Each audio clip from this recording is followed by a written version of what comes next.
Hi, and welcome back to Plan 9 Crunch. I'm Joe Gibson, and yeah, we've been talking a fair bit about the Nosferatu 2024 by Robert Eggers, the new movie.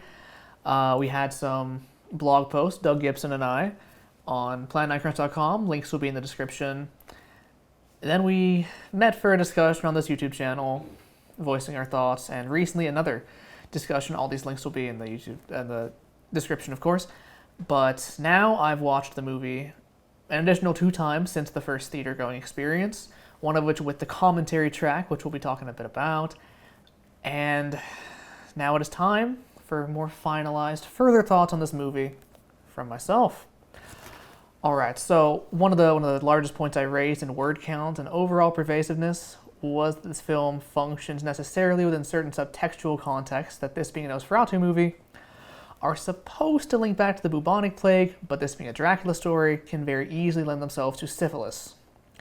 I elaborate on that more in my original blog post. So yeah, this is the syphilis versus bubonic plague thing. Robert Eggers' feature commentary track, we'll be looking more at that towards the end of the essay, claims that Orlok was just scarier as a rotting corpse than as an old man. Implicitly, Eggers thinks that the rotting naked corpse was the scariest possibility, not just of the 2 options. I don't agree, but I respect the viewpoint. A rotting corpse representing a character's sexual regret may have potent folkloric implications, but this is an adaptation of a 19th century story set once again in the 19th century, and neurosyphilis is uniquely suited to explain the delusions and patterns of delusions of Herr Canuck, and Mr. Renfield. You need to be very careful reintroducing syphilis into a story where it had to be deliberately removed and replaced with a different ailment. Technically, with syphilis cases ballooning in the last half a decade, there is valid artistic exigence to include syphilis subtext. I just think it detracts from the plague imagery in the ratio. You do not have to agree. I can fathom alternative viewpoints. I also think that the syphilis imagery is unintended, merely the intersection of the Dracula IP with Robert Eggers' instinct to draw from folklore about vampires, sexual demons, death in the maiden motif, etc. I think that weakens the thematic unity. You do not have to agree. That said, I do have to acknowledge that I missed a major piece of plague imagery that serves to balance the scale somewhat. In my original blog post on this movie, I included a piece of art from Richard Tennant Cooper, which was about syphilis, about much of the tropes of syphilis, that you sleep with a woman that becomes a rotting corpse and whatnot. There is another image that I found through analysis on DAGAZ.substack.com, Symbolism Nosferatu 2024, link will be in the description, that the shot of Nosferatu unleashing the plague across Visborg through his hand is established and codified plague imagery based on a popular painting of this man, Richard Tennant Cooper, described a giant hand roaming through the dark streets of London. People and rats try to escape its grasp, representing bubonic plague from 1912. Incidentally, this image is by the same artist as the syphilis image, so it's at least as relevant, but probably more so since the bubonic plague is referenced explicitly in the film.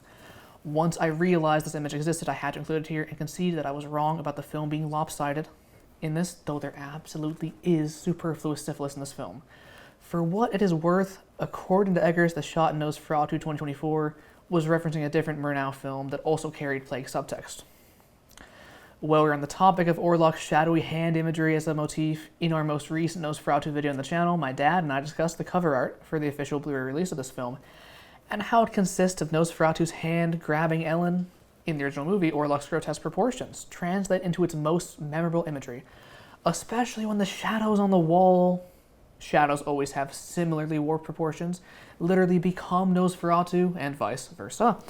But while the new movie uses that very well for the full body shots, I feel the original did a lot better in regards to the hands, to where it did not put in the work to make Nosferatu synonymous with dark, mysterious hands the same as the original film. For example, you can look at the recent legendary Godzilla films. One of the main posters for Godzilla 2014 unveiled just his dorsal fins. They were trying to hide the full body design, but people complained because not only were those dorsal fins so different from the original Japanese ones, but the films had not come out yet, so as to code Godzilla's appearance through those slate peaks. The movies came out and used his dorsal fins to create and shape the imagery. Godzilla swims with those dorsal fins sticking out of the water and often glowing, so by the time Godzilla vs. Kong's main poster came out showing a monkey squaring off against those dorsal fins, people knew what it meant. The films had earned it as a symbol through repetition and focus. I suspect that the deleted scenes could help in some of my critiques, and indeed, the first deleted scene has another major moment of the image of Orlok's hands, even as a shadow, grabbing Ellen at the window, a very iconic scene that justifies the cover art entirely. There are other moments with the hand across Ellen's face in the movie, such as when Orlok's rats feed on Anna, but none as striking as that deleted window scene. Now, it is not fair to hold the marketing of a film against the film itself, because different teams make that, and the access that the marketing and production design teams have to the film varies, so it's not a mark against the film, but a detail that confused me and now makes sense. That is the point of this tangent, to try and understand this film in great detail, because if I can articulate how and why the film did what it did, then I have a hope of being able to articulate if the film did what it did well or not. There is another consideration to glean from the cover art's emphasis on the two figures, the grotesque hand and Ellen. As my father said in that previous video, and I am prone to agree, Ellen in this movie has a far greater emphasis, role, and strength, and that contributes to a very specialized feminist lens one can analyze this film through. I'm bringing the feminist thing, not my dad. So radical ecofeminism in this movie. Again, I'm not talking about whether or not movies in general should or should not have feminist messages. I am just saying that I think, somewhat obviously, this film was always going to be a little feminist, with Ellen as the hero, when Mina was not the one to kill Dracula, and that specifically, there's a very tenable, radical, ecofeminist reading here. One of the most important ideas in feminist theory is the restrictive patriarchy. Some forms of feminism aim to work within the patriarchy to solve it, while more radical forms posit that growth can only be done outside of and to overthrow the system. If, for instance, this film had a wealthy male character who is ineffectual to the point of failing to protect his family, and who seems devoted to keeping Ellen in her place, labeling her premonitions as hysteria, that would be a pretty textbook character to represent the patriarchy. The character I just described is Friedrich Harding, by the way. I just wanted to lay out the feminist reading of him before I said who he was. Harding's wife, being a woman complicit to her husband's patriarchy mistreatment of Ellen, but also being the character that Ellen can innately connect with, touches on ideas in radical essentialist feminism. Von Franz literally tells Ellen that in a society more accepting of her feminine instincts and gifts, she could have been a religious leader connecting to the radical feminist concept of a matriarchy being superior to a patriarchy. We must also consider that the nuns know best, even better than von Franz, what is going on, and are able to treat Hutter to the point where he recovers almost completely after just a couple days of being home. While in the same time, Harding, who relies on the patriarchal hegemony of science and reason, he falls ill and dies. Ultimately, the reason I put radical ecofeminism as the reading is because Orlok, an immortal agent of the patriarchy, and Hutter, an unwitting instigator, cast Visborg into an ecological nightmare, with the plague that only Ellen can stop.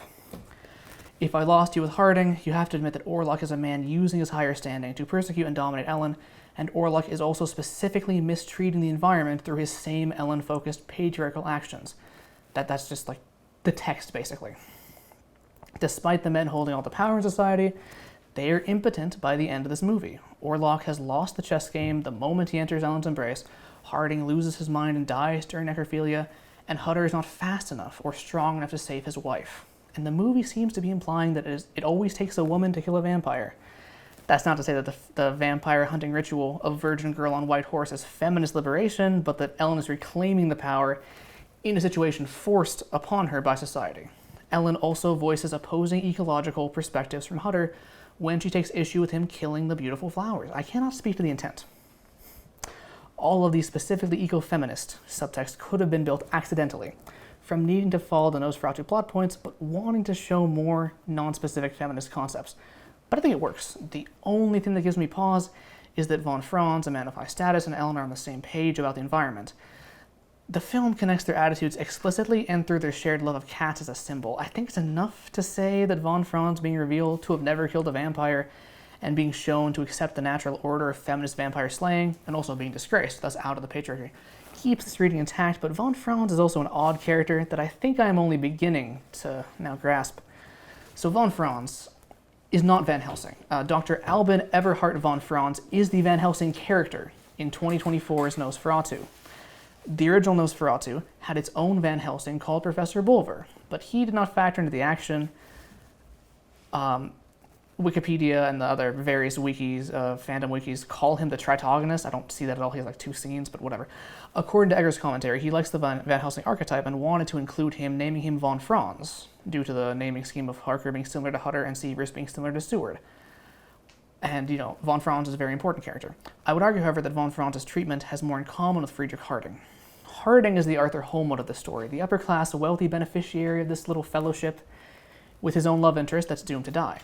As I already wrote about in my first article on this film, again, links in the description, Harding is a subversion, inversion, or perhaps downright deconstruction of Arthur, which you can see especially in Arthur's moment in his family's sepulchre. Whereas in Dracula, Arthur stakes the vampirized Lucy, Harding commits necrophilia with the dead Anna and then dies himself. Harding, like Arthur, follows in his own father's footsteps occupationally, but there is not a title change to Godalming and no other fatherly connection to the Van Helsing of this version. So von Franz is an enigmatic character.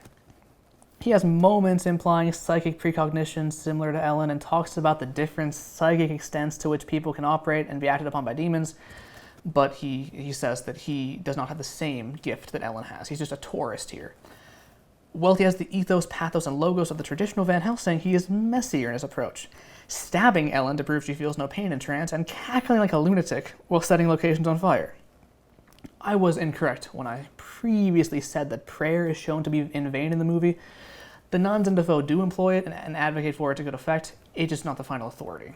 According to the commentary track, the writings, beliefs, attitudes, and symbology of Dr. Carl Gustav Jung are very important to understanding von Franz. I only have a passing knowledge of the man and his thoughts, but Ellen's question to von Franz, does evil come from within us or beyond, seems coded to Jungian thought, pertaining to an external quote Jung included in his own writings, those things we call evil then are defects in good things. Von Franz even later says that the fight against evil is about finding it in oneself, which brings to mind the Jungian idea of the shadow, the unconscious, undesirable traits or implications of one character, often embodied by an antagonist. Even though the design of Orlok in this movie was mostly to be a period-accurate Transylvanian nobleman, I find striking similarities to the design of von Franz that I will qualify in a moment. But Double's relationships, the self and shadow, are intrinsic to Jungian thoughts, so Nosferatu and von Franz are allowed to be deep foils if Jung is important to these characters. So Nosferatu, the shadow of von Franz. When Hutter enters the room for negotiations with Orlok, the latter is dimly lit with a feast on the table. So too do Sievers and Harding find von Franz in a dimly lit room where he offers them drink. Orlok speaks in a dead language, and von Franz too is babbling incoherently until he recognizes Sievers. Most notably, they are dressed to match: a stupid hat, or nightcap, a stupid coat, or nightgown, and stupid mustache for both. Orlok has skin discoloration due to being a walking corpse, but you can also see in a key moment that von Franz has discoloration of the fingers due to his pipe smoking. This is deliberate. It has to be. None of this is intrinsic to Book Van Helsing, and the movie already has a penchant for warping these book characters. Willem Dafoe has played Nosferatu before. Kind of. He played a vampirized Max Schreck, but this is intentional shadow symbology, per the Jungian ideas present in the character. And in case you doubt that, explain to me why, according to the commentary track, it is the Nosferatu theme song for the movie that plays when Sievers and Harding first encounter von Franz in his home. When you rewatch with this in mind, certain key details take on new importance. Orlok lives in the company of 3 or so wolves, as well as rats, while von Franz lives with cats. Ellen has a cat. We'll get back to what this means, but not only should you keep in mind that the cat and mouse and dog and cat dynamic, but that von Franz is coded this way even stronger due to having at least double the amount of cats Ellen does and having a close connection to her cat. Most importantly, for Ellen to protect herself, to protect her husband, she has to go behind his back and make a pact with this devil Orlok to condemn him. But before she can do that, she takes von Franz aside and makes a pact with him that she'll do that. It's the same action refracted through different versions of these shadow doubles. So what's the point? Why posture Orlok and von Franz as Jungian foils other than that the idea is neat? I cannot speak to the intent outside of just following the string of animals a little deeper. When Orlok is in the castle, he's at his most potent and virile, surrounded by wolves and able to control Ellen.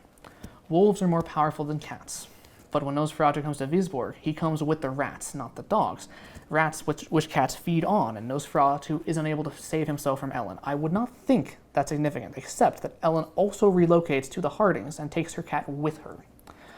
Now, cats, per Jung, represent femininity and intuition, but the film is already telling us that, because Ellen's cat is named Greta, after the original actress of Ellen, who is a character defined by feminine intuition. If it seems weird to you that Jungian von Franz is being associated with feminine animals, you must keep in mind that Jung delineated male and female strength, and that truly aware, conscious people must accept their own inner woman, if they are a man, and, vice versa. Eggers talks on the commentary track about the deepening relationship between Ellen and von Franz, and truly, based on my own watches, he sees her as a source of strength that he grows from. Orlok underestimates her and seeks to control her, so she kills him. But the first thing von Franz does is tell Sievers to untie her from bonds, and the last thing he does in the movie is lift up her cat, the symbol of their victory, having learned from her how to defeat a vampire. Not every detail is going to be too important to the overall reading. The connection of Orlok to wolves is meant to communicate his predatory nature and ravenous lack of self-control, as well as the vestigial connection of vampires to wolves in Bram Stoker's book and the folklore. The presence of multiple wolves does not indicate that Nosferatu intends to build a harem or army, and the fact that the wolves do not try to eat a Hutter until after he wakes up in the key scene is not meant to communicate that they do have self-control. It's just Eggers or Orlok allowing Hutter to live. There's some indications that Orlok does not want to kill Hutter yet, so either he gave the wolves very confusing instructions to give Hutter a chance to live, or it was the best way Eggers could think of to keep Hutter in peril but alive. And so now we'll talk about the commentary track. Does the commentary track fix my other issues of the movie? Robert Eggers seems to me like a genius visionary director. Listening to Eggers describe the set, performances, and filming down to minute details shows the specificity of his approach in this movie. All that said, commentary tracks are often slapped together, not prepared with the same scope, editing, or cogent final cut that the films are provided. Oftentimes, commentary tracks are cut down by the studio, resulting in director's words on one scene being transplanted to a different scene. That happened in Adam Winger's Godzilla vs. Kong commentary track. So it'd be bad faith and quite possibly hypocritical for me to complain about the way a director discusses their movie in a commentary track. They will have forgotten some ideas that were important at the time. Some moments in the film will be relics of previous drafts and plot considerations that got cut, such as much of Ellen's sleepwalking getting cut, but the film still referring to her as a somnambulist per Eggers. And sometimes the director did literally say everything, but the studio trimmed it down arbitrarily for time. That said, while this commentary track does serve to clarify authorial intent within some of the scenes I take issue with, it does not for others. Per the commentary track, the Romanian man that laughs at Hutter and the Roma camp is the vampire hunter from later on, and played by a Romanian pop star. This raises more confusion to me, whether or not the vampire hunters are Roma or Romanian, but that should be easy enough to figure out by comparing the extras in the crowd, whether or not they're in the Roma camp or in the inn.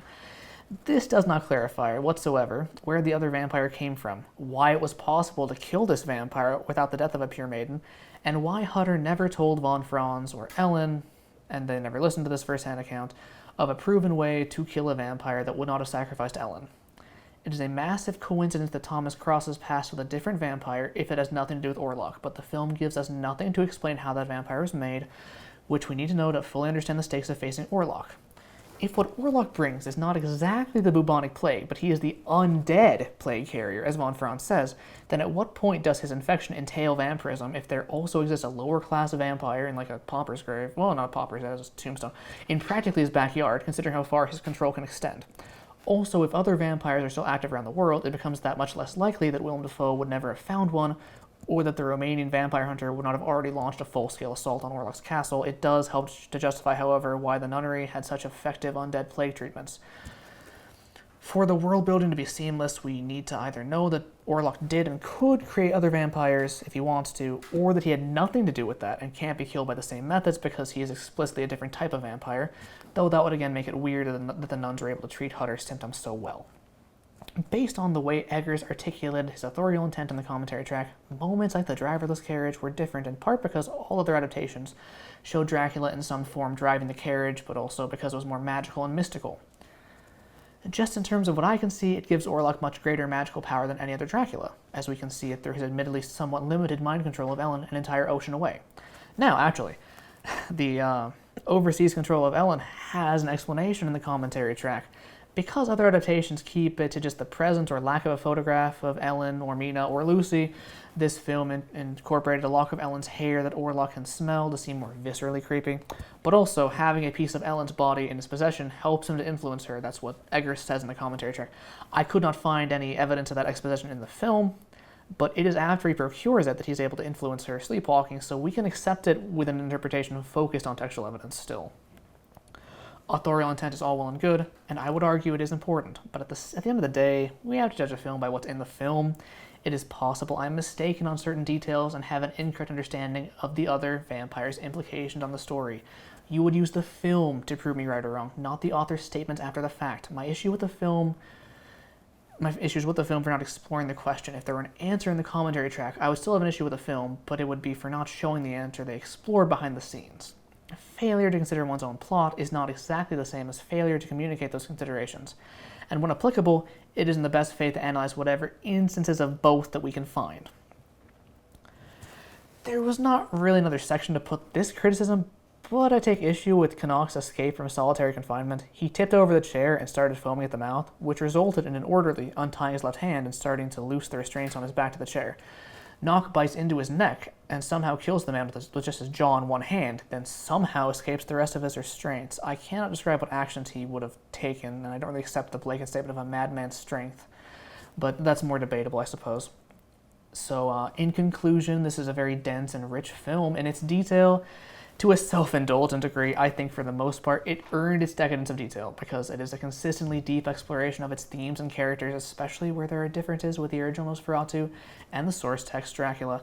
Eggers constructed an impenetrable tone of dread through the consistent application of powerlessness, fog, moody lighting, intense physical acting by Lily Rose Depp. They didn't speed it up at all or have CGI, that was just Lily Rose Depp in there.